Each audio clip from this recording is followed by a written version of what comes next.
बच्चों, आज हम जानेंगे क्लास 12 हिंदी का चैप्टर 8, जिसका शीर्षक है लक्ष्मण मूर्छा और राम का विलाप, जिसके लेखक हैं गोस्वामी तुलसीदास जी, जो एनसीईआरटी बुक से लिया गया है, जो सीबीएसई पाठ्यक्रम पर आधारित है। बच्चों, इस पाठ की शुरुआत करने से पहले हम गोस्वामी तुलसीदास जी का जीवन परिचय जानेंगे। गोस्वामी तुलसीदास जी का जन्म बांदा जिले के राजापुर गांव में सन 1532 में हुआ था, यानी 1532 में हुआ था। कुछ लोग इनका जन्म स्थान सोरो मानते हैं। इनका बचपन बहुत कष्ट में बीता। बचपन में ही इन्हें माता पिता का वियोग सहना पड़ा। गुरु नरहरिदास जी की कृपा से इनको राम भक्ति का मार्ग मिला। इनका विवाह रत्नावली नामक युवती से हुआ। कहते हैं कि रत्नावली की फटकार से ही वे वैरागी बनकर राम भक्ति में लीन हो गए थे। विरक्त होकर ये काशी, चित्रकूट, अयोध्या आदि तीर्थों पर भ्रमण करते रहे, यानी घूमते रहे। इनका निधन काशी में सन 1623 यानी 1623 में हुआ। अब हम इनकी रचनाएं को जानेंगे। तो गोस्वामी तुलसीदास जी की रचनाएं निम्नलिखित है, जैसे रामचरितमानस, कवितावली, रामलाला, नहछु, गीतावली, दोहावली, विनय पत्रिका, रामज्ञ प्रश्न, कृष्ण गीतावली, पर्वती मंगल, जानकी मंगल, हनुमान बाहुक, वैराग्य संदीपनी। इनमें से रामचरितमानस एक महाकाव्य है। कवितावली में राम कथा कवित्व वो सवैया छंदों में रचित है। विनय पत्रिका में स्तुति के गेय पद हैं। गोस्वामी तुलसीदास जी राम भक्ति शाखा के सर्वोपरि कवि हैं। ये लोक मंगल की साधना के कवि के रूप में प्रतिष्ठित हैं। यह तथ्य न सिर्फ उनकी काव्य संवेदना की दृष्टि से, वरन काव्य भाषा के घटकों की दृष्टि से भी सत्य है। इसका सबसे बड़ा प्रमाण यही है कि शास्त्रीय भाषा यानी संस्कृत में सर्जन क्षमता होने के बावजूद इन्होंने लोक भाषा यानी अवधी व ब्रज भाषा को साहित्य की रचना का माध्यम बनाया। तुलसीदास जी में जीवन की जगत की व्यापक अनुभूति और मार्मिक प्रसंगों की अचूक समझ है। यही विशेषता उन्हें महाकवि बनाती है। रामचरितमानस में प्रकृति व जीवन के विविध भावपूर्ण चित्र हैं, जिसके कारण यह हिंदी का अद्वितीय महाकाव्य बनकर उभरे हैं। इनकी लोकप्रियता का कारण लोक संवेदना और समाज की नैतिक बनावट की समझ है। इनके सीताराम ईश्वर की अपेक्षा तुलसी के देश काल के आदर्शों के अनुरूप मानवीय धरातल पर पुनः सृष्ट चरित्र है। बच्चों, इस पाठ की शुरुआत हम यहां से करेंगे। इस पाठ की कविता है, किशबी किसान कुल बनिक भिकारी भाट, किशबी किसान कुल बनिक भिकारी भाट, चाकर चपला नट चोर चार चेट की, पेट को पड़त गुन गुड़त चढ़त गिरी, अठत गहन गन अहन अखेट की, ऊंचे नीचे कर्म धर्म अधर्म करी, ऊंचे नीचे कर्म धर्म अधर्म करी, पेट ही की पाचित बोचत बेटा बेट की, तुलसी बुझाई एक राम घनश्याम ही ते, तुलसी बुझाई एक राम घनश्याम ही ते, आगे बढ़वागिते बड़ी है आग पेट की। इस कविता का व्याख्या है। इस कविता में कवि ने तत्कालीन सामाजिक व आर्थिक दुर्वस्था का यथार्थपरक चित्रण किया है। तुलसीदास जी कहते हैं कि इस संसार में मजदूर, किसान वर्ग, व्यापारी, भिखारी, चारण, नौकर, चंचल नट, चोर, दूत, बाजीगर आदि पेट भरने के लिए अनेक काम करते हैं। कोई पढ़ता है, कोई अनेक तरह की कलाएं सीखता है, कोई पर्वत पर चढ़ता है, तो कोई दिन भर गहन जंगल में शिकार की खोज में भटकता है। पेट भरने के लिए लोग छोटे छोटे कार्य करते हैं तथा धर्म अधर्म का विचार नहीं करते। पेट के लिए वे अपने बेटा बेटी को भी बेचने को विवश हैं। तुलसीदास जी कहते हैं कि अब ऐसी आग भगवान राम रूपी बादल से ही बुझ सकती है, क्योंकि पेट की आग तो समुद्र की आग से भी भयंकर है। कविता की अगली पंक्ति है, खेत न किसान को, भिखारी को न भीख भली, बनिक को बनिज न चाकर को चाकरी, जीविका विहीन लोग सीधे मान सोच बस, कहे एक एकम सो कहा जाई का करी।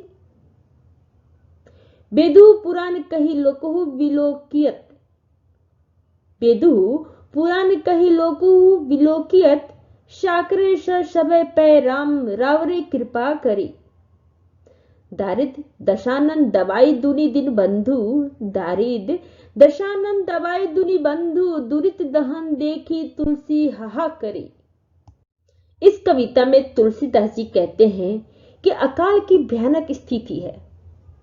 इस समय किसानों की खेती नष्ट हो गई है, उन्हें खेती से कुछ नहीं मिल पा रहा है। कोई भीख मांग कर निर्वाह करना चाहे तो भीख भी नहीं मिलती, कोई बलि का भोजन भी नहीं देता, व्यापारी को व्यापार का साधन नहीं मिलता, नौकर को नौकरी नहीं मिलती। इस प्रकार चारों तरफ बेरोजगारी है। आजीविका के साधन न रहने से लोग दुखी हैं तथा चिंता में डूबे हैं। वे एक दूसरे से पूछते हैं कहां जाएं, क्या करें। वेदों पुराणों में ऐसा कहा गया है और लोक में ऐसा देखा गया है कि जब जब भी संकट उपस्थित हुआ है तब तब राम ने सब पर कृपा की है। हे दीनबंधु, इस समय दरिद्रता रूपी रावण ने समूचे संसार को त्रस्त कर रखा है, अर्थात सभी गरीबी से पीड़ित हैं। आप तो पापों का नाश करने वाले हो। चारों तरफ हाय हाय मची हुई है। लक्ष्मण मूर्छा और राम का विलाप से दोहा है, तो प्रताप उरि रखी प्रभु, तो प्रताप उरि रखी प्रभु, जेऊ नाथ तुरंग, अस कही आए सुपाहपद, पदी चलिउ हनुमंत, भरत बहुबलशील गुण, प्रभु पद प्रीति अपार, मन मोह जात सराहत, पुनि पुनि पवन कुमार। बच्चों, प्रस्तुत कवांश हमारी पाठ्य पुस्तक आरोह भाग 2 लक्ष्मण मूर्छा और राम का विलाप से लिया गया है। यह प्रसंग रामचरितमानस के लंका कांड से लिया गया है। इसके रचयिता कवि तुलसीदास जी हैं। इस प्रसंग में लक्ष्मण के मूर्छित होने तथा हनुमान द्वारा संजीवनी बूटी लाने में भरत से मुलाकात का वर्णन किया गया है। इस पंक्ति का अर्थ है, हे नाथ, हे प्रभु, मैं आपका प्रताप हृदय में रखकर तुरंत यानी समय से वहां पहुंच जाऊंगा। ऐसा कहकर और भरत जी से आज्ञा लेकर एवं उनके चरणों की वंदना करके हनुमान जी चल दिए। भरत के बाहुबल, शील स्वभाव तथा प्रभु के चरणों में उनकी अपार भक्ति को मन में बार बार सराहते हुए हनुमान जी संजीवनी बूटी लेकर लंका की तरफ चले जा रहे थे। दोहे की अगली पंक्ति है, उहा राम लक्ष्मण नहीं निहारी, उहा राम लक्ष्मण नहीं निहारी, बोले वचन मनुज अनुसार, अपदरति गड़ग कपि नहीं आयु, राम उठाऊ अनुज उर लियायु, सकड़ू ना दुखित देही मोहिकाऊ, बांधु सदा तो मृदुल स्वभाव सो, अनुराग कहाँ अब भाई, उठाऊ ना सुनी मम बचन बिकलाई, जो जनतेऊ बन बंधु बिछेऊ, पिता वचन मनतेहु नाही ओहू। इस दोहे की पंक्ति का अर्थ है कि लक्ष्मण को निहारते हुए श्री राम समान आदमी के समान विलाप करते हुए कहने लगे कि आधी रात बीत गई है, अभी तक हनुमान नहीं आए। उन्होंने लक्ष्मण को उठाकर सीने से लगाया। वे बोले कि तुम मुझे कभी दुखी नहीं देख पाते थे। तुम्हारा स्वभाव सदैव कोमल व विनम्र रहा। मेरे लिए ही तुमने माता पिता को त्याग दिया और जंगल में ठंड धूप तूफान आदि को सहन किया। हे भाई, अब वो प्रेम कहाँ है? तुम मेरी व्याकुलतापूर्ण बातों को सुनकर उठते क्यों नहीं? यदि मैं ये जानता होता कि वन में तुम्हारा वियोग सहन करना पड़ेगा तो मैं पिता के वचनों को भी नहीं मानता और वन में नहीं आता। दोहे की अगली पंक्ति है, सुतबित नारी भवन परिवारा। सुतबित नारी भवन परिवारा, हो ही जाही जग बारा बारा। अस विचार जिय जागो ताता, मिले न जगत सहोदर भ्राता। जथा पंख बिनु खग अति दीना, मणि बिनु फनी करीबर कहीना। असमम जीवन बंधु बिनु मोह तोही, जो जड़ देव जियारे मोही। जेहु अवध कवन मोहि लाई, नारी है तू प्रिय भाड़ गवाई। बरु अपजस सहे तू जगमाही, नारी हानि बुशे क्षति नाही। दोहे की इस पंक्ति का अर्थ है, इसमें लक्ष्मण मूर्छा पर राम का विलाप का वर्णन किया गया है। श्री राम व्याकुल होकर कहते हैं कि संसार में पुत्र, धन, स्त्री, भवन और परिवार बार बार मिल जाते हैं और नष्ट हो जाते हैं, किंतु संसार में सगा भाई दोबारा नहीं मिलता। ये विचार करके हे तात तुम जाग जाओ।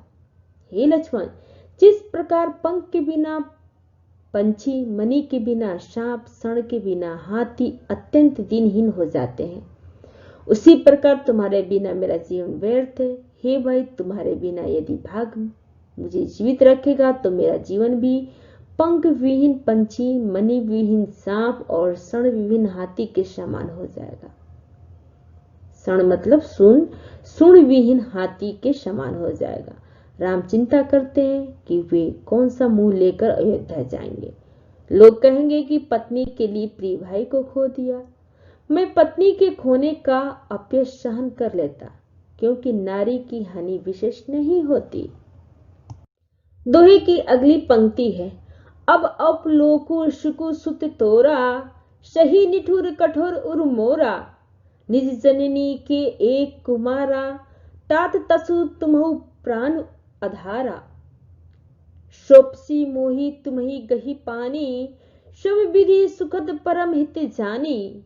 उतरु काह देहु तेहि जाई, उठी किन मोही सिखा बहु भाई। बहुविधि सोचत सोची पुमोचन, अस्त्रवत सलिल रजीव दल लोचन। उमा एक अखंड रघुराई, नरगति भगत कृपालु दिखाई।